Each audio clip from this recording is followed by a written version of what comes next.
Hello friends, आप सब कैसे हैं। आज हम देखेंगे क्लास 7th पॉलिटी एनसीईआरटी का 7th चैप्टर के नोट्स। हमारे आसपास के बाज़ार। कल हमने देखा था संचार माध्यमों को समझना। उम्मीद है आप लोगों ने उनको अच्छे से देखा होगा नोट्स को, और चैप्टर भी आप लोगों ने एनसीईआरटी बुक में पढ़ा होगा। साप्ताहिक बाज़ार। सप्ताह के किसी एक निश्चित दिन लगता है, उसे साप्ताहिक बाज़ार बोलते हैं। साप्ताहिक बाज़ार में रोज़ खुलने वाली पक्की दुकानें नहीं होती हैं। साप्ताहिक बाज़ारों में बहुत सी चीज़ें सस्ते दामों पर मिल जाती हैं। ज़रूरत का सारा सामान एक ही जगह मिल जाता है, जैसे सब्जियां, कपड़े, किराना का सामान। ठीक है, देखा होगा आप लोगों ने वीक पे जैसे कहीं बाज़ार लगता है, कोई बोलता है संडे बाज़ार है, बुध बाज़ार है। इस तरीके से जो ये हफ्ते वाले, जो सप्ताह वाले जो बाज़ार लगते हैं, यहाँ पे उनकी बात की जा रही है। बाज़ारों की भूमिका।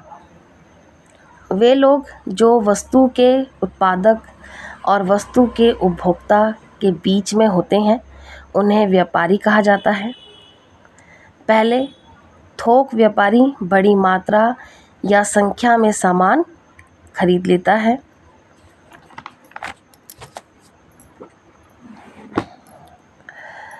इन्हें वह दूसरे व्यापारी को बेचता है। यहाँ खरीदने वाले और बेचने वाले दोनों व्यापारी होते हैं। जो खरीद रहा है वो भी व्यापारी है, और जो बेच रहा है वो भी व्यापारी है। व्यापारियों की लंबी श्रृंखला का वह अंतिम व्यापारी जो अंत में वस्तुएं उपभोक्ता को बेचता है, खुदरा या फुटकर व्यापारी कहलाता है। जो अंतिम व्यापारी होता है, जो सामान, जो वस्तु है उसको उपभोक्ता तक बेचता है, मतलब उपभोक्ता को बेचता है, तो उसको खुदरा या फुटकर व्यापारी कहते हैं। यह सामान्य दुकानदार होता है। ठीक है, जैसे आप लोगों के आसपास में स्टोर होते हैं, किराना स्टोर होते हैं, वहाँ से आप सामान ले आते हो। ठीक है, वो फिर आता है थोक बाज़ार। हर शहर में थोक बाज़ार का एक क्षेत्र होता है। यहाँ वस्तुएं पहले पहुँचती हैं, यहीं से वे अन्य व्यापारियों तक पहुँचती हैं। शहर का एक बड़ा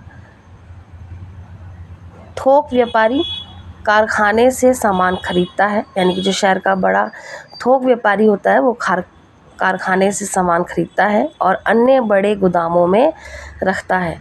इस तरह से बाज़ार की एक श्रृंखला बनती है। दिल्ली के थोक बाज़ार कौन कौन से हैं?